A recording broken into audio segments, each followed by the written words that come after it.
Looking at the title, you might assume that this is a film about a circus sideshow of butterflies, those ethereal creatures that fly from flower to flower, leaving behind a lovely memory. You could be wrong, or right. The Butterfly Circus is about beautiful creatures. Much like the butterfly, these beautiful creatures began their lives as lesser beings who experienced a metamorphosis that revealed their innate beauty and allowed them to fly. Sammy, you're breaking my heart. We're all the circus you need, kid. But they arrived. Tell me, Mr. Mendez.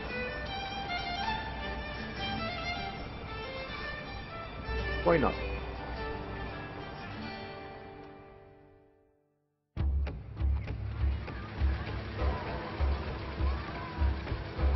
Let's go.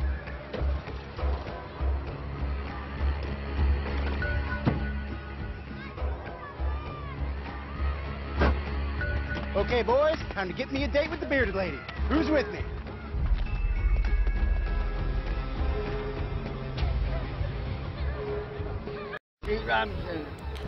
The showman is entering the sideshow, which shows people who are unlike us.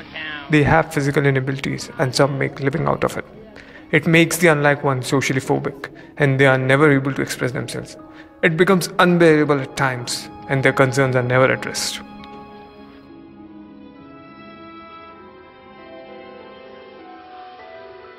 Not unlike a large heifer, she's a woman of extraordinary weight, has a peculiar appetite for whole chickens.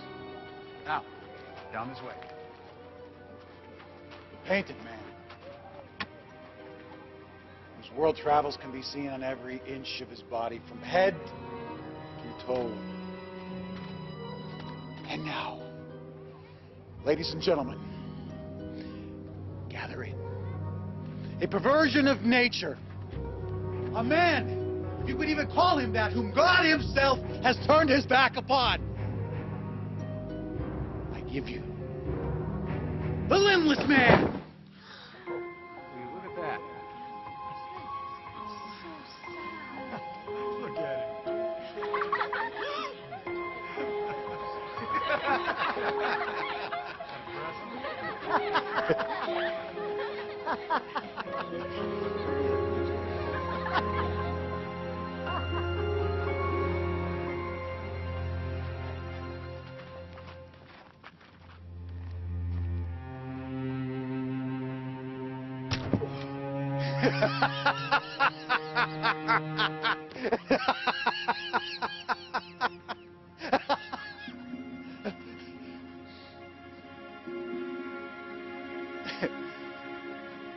Move along, kids.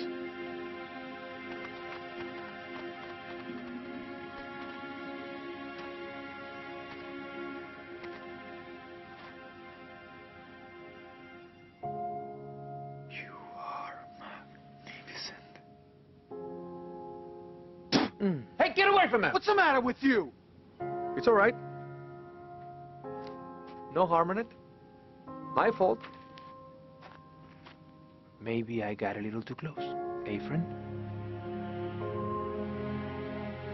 You have a good evening now.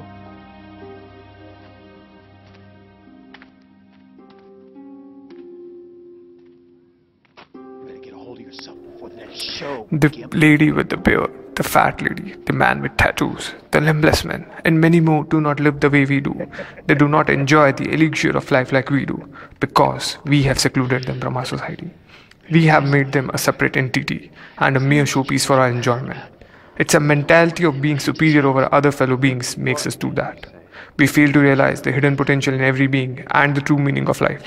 A perversion of nature and one whom God himself has turned his back on are the words showing our inability in realizing our weakness and just trying to prove our superiority over others. It's a mockery of human society, where every second person is busy in finding others' fault, unable to realize his own. Now let's move to the second part of the story. I'm Sammy. What's your name? I'm Will. Where's your arms and legs? Sammy. What, Mama? Is he gonna be in our circus now? Maybe I will. Hold on a minute. We don't have a sideshow here. What do you mean? Every circus has one. People come from all over the place to see us. And why do they come, Will?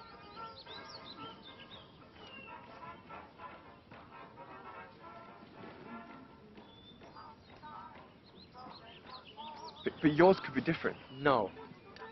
There is nothing inspiring about immense imperfections on display. See, Will, we're happy you're here. And you can stay as long as you like. But I do run a different show.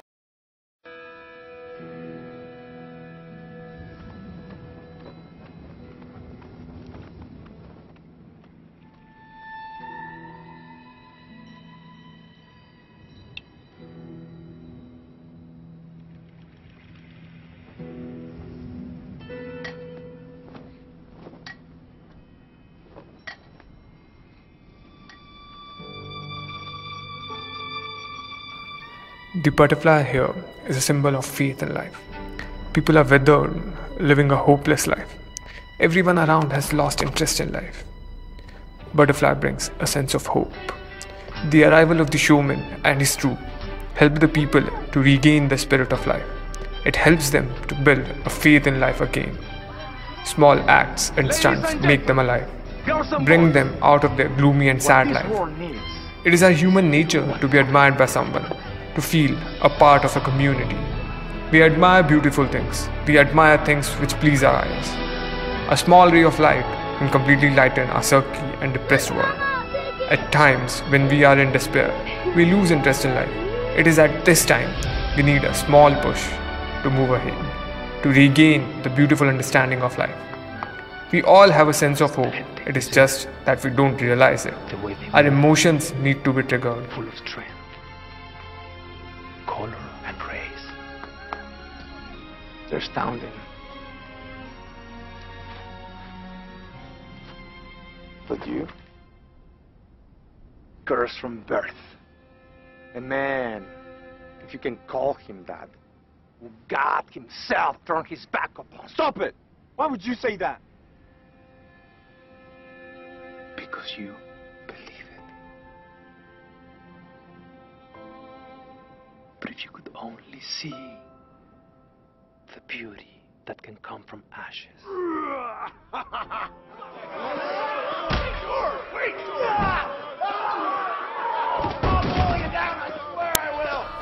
These motivational words of the showman appear to be the perfect epitome of life's elixir. We can never deny the fact that our belief in ourselves is what makes us go forward. It is our hope in ourselves which makes us to achieve our goal, to break the stereotype rules of the society. It also reflects the fact that each one of us has a low-spirited side of us. We all have a dark phase of our life, which we are unable to express. But when we find people like us living up to the spirit of life, we strive to be a part of such life. And this hope and faith drives us forward. Carl Rogers pointed out the need of self-actualization, the need to realize our highest potential. He suggested the development of an unconditional positive attitude towards our friends and observers.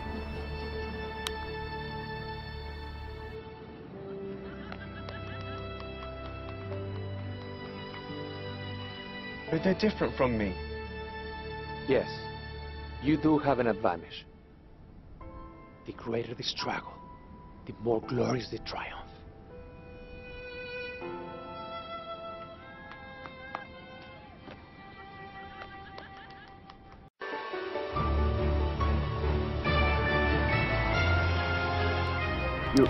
Here, the showman points out individuality and personality. We all are different from each other. We have our own skills. No one is born perfect. We are all packed with our talents and shortcomings. Albert Bandura emphasized self-efficacy. It's belief in one's own abilities. People with higher self-efficacy offer greater resistance to failures and achieve great things in life, compared to people with lower self-efficacy. Self-esteem is what adds more to it. An unbiased and uninfluenced evaluation of ourselves help us to improve our self-efficacy. Proper attention to our success and failures further improves it. We should not feel rejected by small failures, rather should develop the spirit of going ahead to achieve our ultimate aim. As rightly said by the showman, the greater the struggle, the glorious the triumph.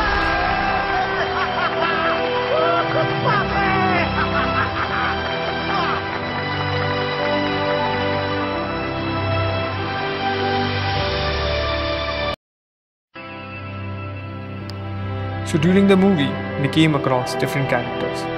But at some point of time or the other in our life, we are all those characters. There are times when we are always in the lookout of opportunities. And there are times when we start believing in luck and destiny instead of working to achieve something. Sometimes we find ourselves having an upper hand over people and we don't lose any chance to make fun of them. While there are times when this whole situation takes a U-turn and we become a matter of joke people can laugh about.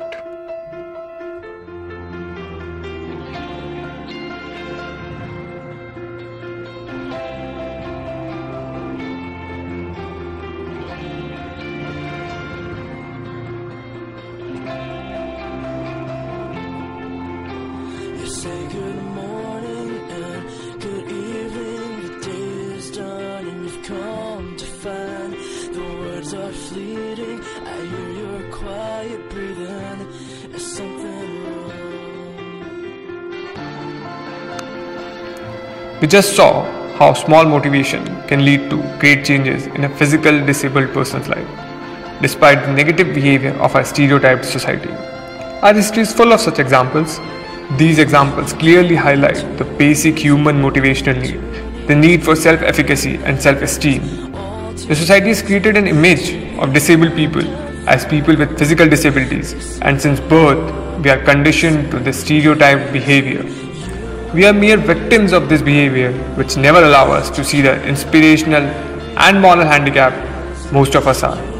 This handicap is the real handicap. It is this handicap which makes someone actually disabled. It is not the ability of a body part which pushes you backward, but it's the inspirational and moral handicap which does. We all require a motivation to get out of our handicap. It is the drive to fulfill individuals' needs and goals.